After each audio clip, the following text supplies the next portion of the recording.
Hello, hi! Good evening sa inyo, Madam Sir.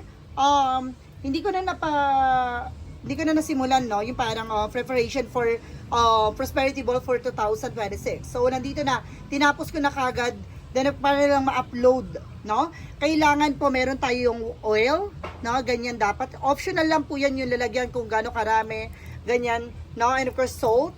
Then of course, we have also a pumpkin or orange po. Optional din yan. Nagbibigay colorful kasi yan, no, sa ating Prosperity Bowl. And at the same time, meron tayong 12 eggs, no? Symbolize po yan na 12 months. At the same time, meron din tayong 1,000, no? 1,000 paper bill, no? Nagre-represent yan something 12 months din, no? Para swertihin tayo within 12 months na hindi tayo gipit, ganon. At the same time, meron tayong kumbaga gold coin.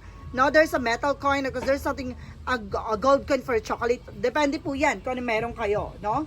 Kumbaga, kung meron kayong gold coin talaga pag ito may gold coin ka talaga na totally pwede po 'yon. At the same time, meron po yung rice, no?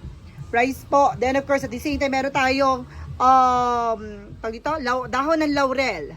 No, dahon ng laurel na nagsisimbolize yan ng kumbaga para maano yung negativities. At the same time, meron yan sinusulatan po yan ng hinihiling natin, no, para ma-fulfill, no, para matupad ano man yung bagay na iyong hinihiling. Susulatan lang yan. Then of course, yan po yung pinaka ano lang natin, ganyan lang siya. Simple lang siya. No? Then of course, kapag ikaw ay napanood mo tong video na to, please comment, no, ang nagawa mo rin na Prosperity Bowl.